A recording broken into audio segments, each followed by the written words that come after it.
"This is my house.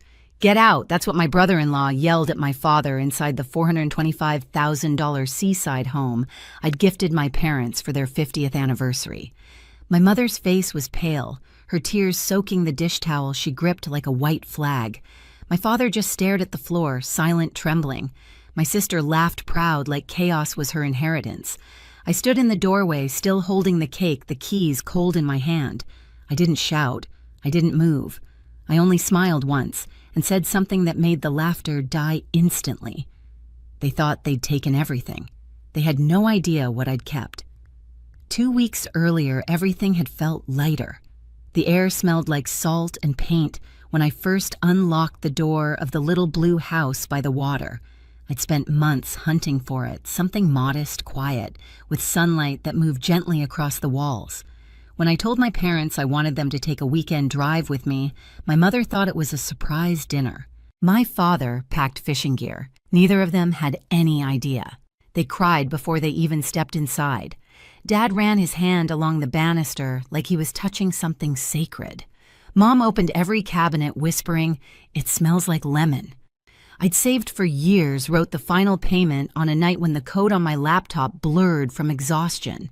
I wanted them to have one thing that couldn't be repossessed, one corner of this world where the air didn't smell like debt. Growing up, I learned how fear tastes. I remember Mom crying over late rent notices, Dad working double shifts at the plant. I was 10 when I learned to say, "It'll be fine," even when it wasn't. I paid Olivia's bills later the same way I used to patch our broken chairs, quietly, efficiently, like it was my duty. Every transfer, every favor, every rescue felt like control. It wasn't.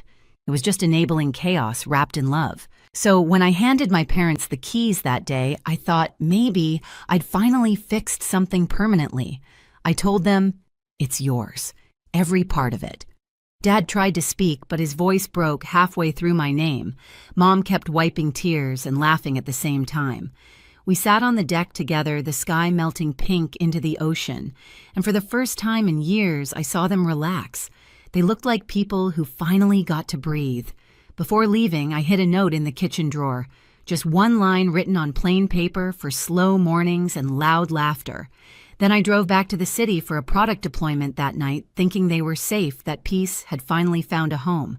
But peace doesn't last long in families like ours. 3 days later, Olivia called my mother. By the 5th day, my phone buzzed with a photo of that same deck, different caption. Home sweet home. Her account, her smile, her kids in my father's chair. I should have known the silence that followed wasn't gratitude. It was the quiet before the collapse. When I pulled into the driveway that Saturday, the first thing I noticed was the SUV parked crooked across the grass. A loud cartoon blared from inside. The front door was wide open, curtains fluttering in the wind. Something in my chest tightened before I even stepped out of the car. Mom was in the kitchen, her back hunched, clutching a towel. Her eyes were red. Dad sat still in a chair by the window, his fingers trembling on the armrest. The air smelled like grease and beer. Boxes were stacked everywhere, none of them his. Then I heard a man's voice from the living room. "Upstairs for us," he said. "The kids want the room with the ocean view." When I turned the corner, I saw Mark barefoot holding a beer, standing in front of my father like he owned the place. Olivia was sprawled on the couch, scrolling on her phone, her flip-flops half off. Mom whispered my name like it was both a warning and a prayer. Mark didn't even look at me. "Family home, right?" he said. "We're just settling in." Olivia laughed. "Relax, Bella. You know Dad's bad with stairs. We'll handle things here." I could barely hear over the static in my head. The words family home hit like a punch. I turned to my mother. "You told them." She shook her head, fast eyes glassy. "They found out from a photo your dad posted." I looked at Dad. He couldn't meet my eyes. "She said it was fine," he muttered. The walls felt smaller. My sister's kids ran past, trailing sand across the new floors. Mark raised his voice over the cartoon. "Peak season's coming. We could rent this place easy. I already made a listing. Gotta make the house pay for itself." I stared at him. "You what?" He grinned. "Don't be weird, Bella. It's family money. Family house." Mom tried to speak, her voice paper thin. "They just need a few days. A few days. That was always the phrase before everything turned into years. I wanted to scream, to throw them out, to remind everyone whose name was on the deed. But all I did was set the cake on the counter. "I'll be back tomorrow," I said quietly. Olivia rolled her eyes. "You're always dramatic." Mark waved his beer. "Bring more of that sparkling cider when you come. It's good." Outside, the ocean was so bright it hurt to look at. I got in my car and gripped the steering wheel until my knuckles went white. They thought I was leaving to cool off. They didn't know I was driving home to plan their eviction legally, quietly, permanently. I parked 2 blocks away and walked back so I wouldn't storm in like a thunderhead.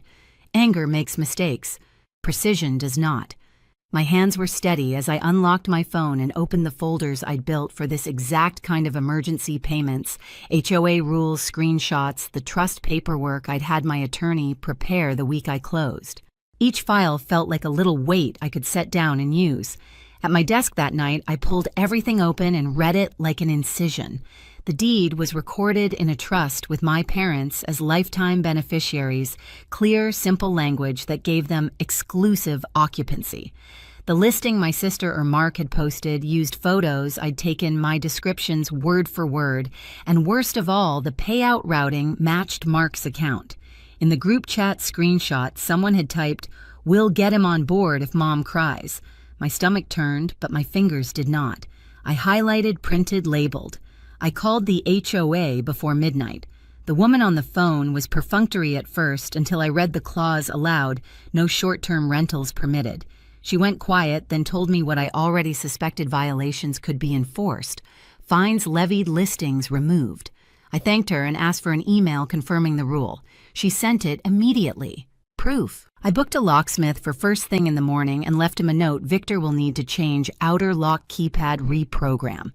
Small, mundane actions that felt enormous when they lined up.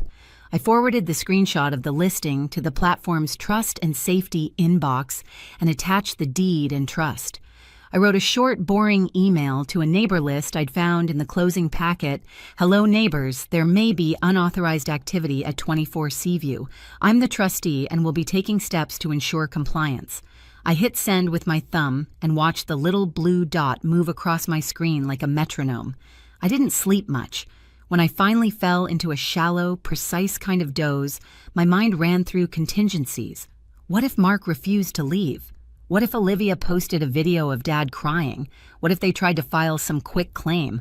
I imagined their faces when their leverage collapsed, a small, private cruelty that felt deserved. At dawn, I drove back with a manila folder in my lap. It held 5 things: the recorded deed, the trust instrument, a color screenshot of the Airbnb listing, the forwarded chat log where Olivia admitted the plan, and a printout of the HOA clause. The folder smelled faintly of printer ink and coffee, which somehow steadied me more than any pep talk could. When I walked up the path, the house looked the same as the day I had left it. Blue paint, white deck, 2 palm shadows leaning over the railing. Inside, there was a new soundtrack, a cartoon theme looping a child's giggle, the clink of beer cans. Mark waved a hand at me like I was an uninvited extra. Olivia's laugh sliced the air. My mother's face folded in on itself. I didn't raise my voice. I set the folder on the coffee table and arranged the pages with the care of someone setting a surgical tray. "Everyone to the living room," I said. Not loud, not dramatic, precise. The kids paused. The dog cocked its head. Mark's grin faltered like someone pushing against a surface and finding it has become glass. "This is my house. Get out." Mark's voice bounced off the walls as I stood by the mantel, the folder of documents in my hands. My father's shoulders slumped. My mother's face was wet and small. Olivia smirked from the couch legs, crossed, phone in hand. I laid the first page on the coffee table. "Deed," I said, tapping the header. "Recorded last week. Property owned by the trust I established. Lifetime beneficiaries Sam and Ruth. They have exclusive occupancy." Mark scoffed. "Big words. It's family property." "Wrong," I said evenly. "It's theirs, not yours, not mine." "Theirs." I set the second document beside it. "Trust instrument. I'm trustee. My legal duty is to remove anyone who interferes with their peace." Olivia's voice turned sweet. "We're helping. Dad can't handle stairs. We're just settling in." I cut in. I dropped the next page, a printed screenshot. Your listing. Entire home. Oceanfront. Booked weekends through August. Payout to Mark's account. Mom gasped. My father closed his eyes. Mark's jaw tightened. You're not here half the time. It's only fair. This isn't fairness, I said. It's theft dressed as family. Olivia's tone sharpened. Don't be dramatic. I flipped the next page. Text messages filled the sheet. Her line in gray, we'll get her to cave if Mom cries. Mark's response, peak season, baby, free money. Silence cracked open the room. Mom stared at the paper like it might explode. I placed the final page. HOA rules. No short-term rentals. Violation already reported. The TV cartoon went mute. Even the air stopped moving. Mark leaned closer, beer in hand. Or what you'll call the cops on your own family, or I'll fulfill my duty as trustee, I said. I set my phone on the table, screen up. Here's the drafted email to the HOA board. Here's one to the county recorder. Another to the rental platform listing link attached. And this, I pointed to the open text thread, is Victor the locksmith parked outside. A car door shut outside, crisp and calm. Olivia paled. You wouldn't dare. Mom looked at me trembling. Bella. Do what you need to do. Permission. After years of excuses, she'd finally given it. Mark straightened, puffed his chest. You think paper scares me? No, I said. Reality does.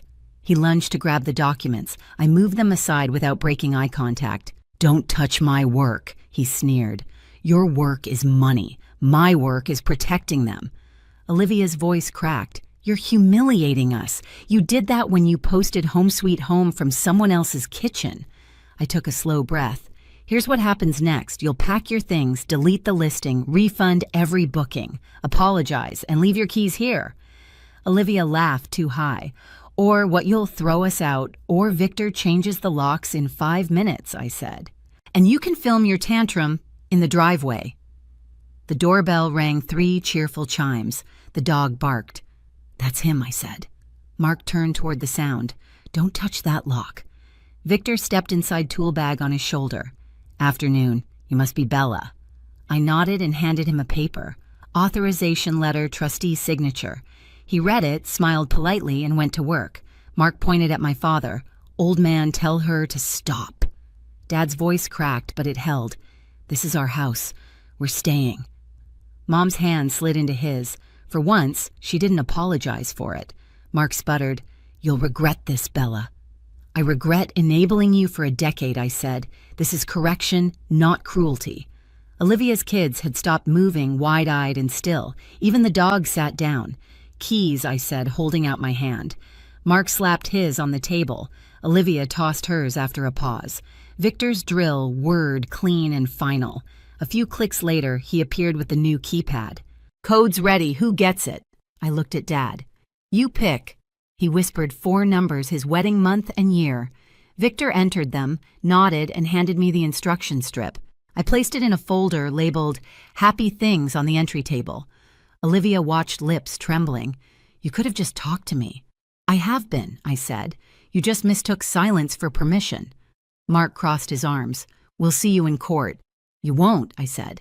Because I'll see you first, he glared. You think you're clever. No, I said. Just prepared. Outside, Victor packed up his tools. All done, he said softly. Old keys won't work anymore. Thank you, I replied. Mom sank into a chair, shaking. I didn't want to choose sides, she whispered. You didn't, I said. You stopped pretending there weren't any. She nodded slowly. My father's hand rested on hers, steady now. The air changed. The cartoon flicked off. Wind whispered through the open deck door. For the first time since I'd walked in, the house exhaled. Mark and Olivia carried boxes down the stairs, muttering threats about lawyers and loyalty. On the porch, Olivia paused, eyes glossy.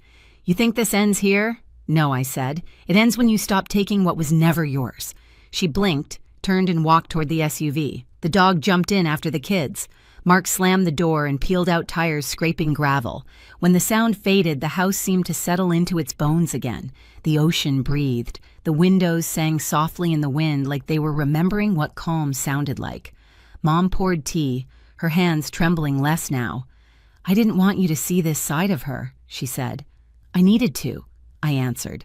Boundaries don't exist until someone crosses them. Dad looked at me over his cup. I should have said something sooner. You did, I said. You called me. That was enough. I opened my laptop, forwarded the HOA confirmation, and canceled the illegal bookings myself, every one with a short note.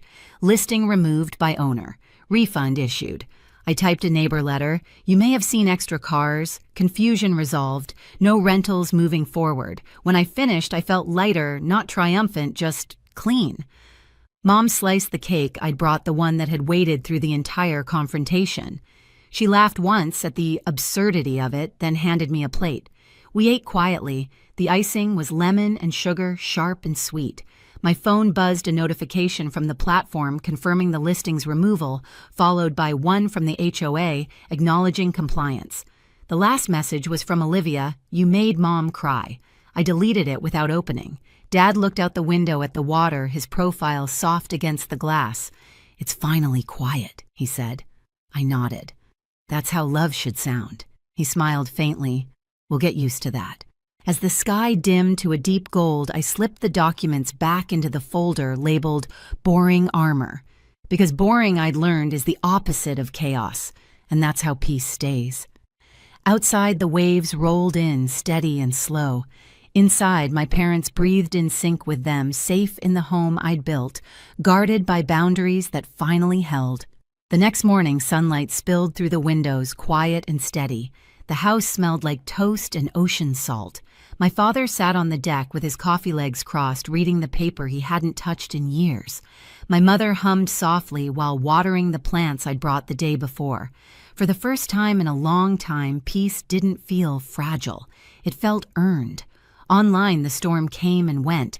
Olivia's posts about betrayal and greedy siblings lost traction. The platform banned her account. The HOA issued her a warning letter. When she texted a demand for emotional damages, I didn't reply. Weeks passed. Mom sent me a photo of her feet on the deck rail, pink toenails glinting in the sun. Dad called to say he'd finally slept through the night. That was all I needed. One evening, my niece Mia messaged me, "Grandma looks happy there." I typed back, "Come visit with her permission. No bookings, just pancakes." Sometimes victory isn't loud. It's the quiet after the storm, the sound of locks clicking, of love staying exactly where it belongs. A month later, I drove back to the coast. The house glowed in the evening light, calm and alive again. Through the window, I saw my father reading glasses sliding down his nose. My mother sat beside him, a puzzle spread across the table, her laughter mixing with the ocean breeze. I didn't go in. I just stood there, listening to the sound of peace I'd fought for. Here's what I know now. Love isn't covering chaos with kindness. It isn't letting people steal under the excuse of family. Love is a house with working locks, paperwork that holds, and parents who can breathe easy. If you've ever had to protect someone you love from their own family, tell me in the comments. And if this story hits somewhere deep, hit subscribe. There are more stories like this of betrayal, boundaries, and the quiet revenge that finally sets you free.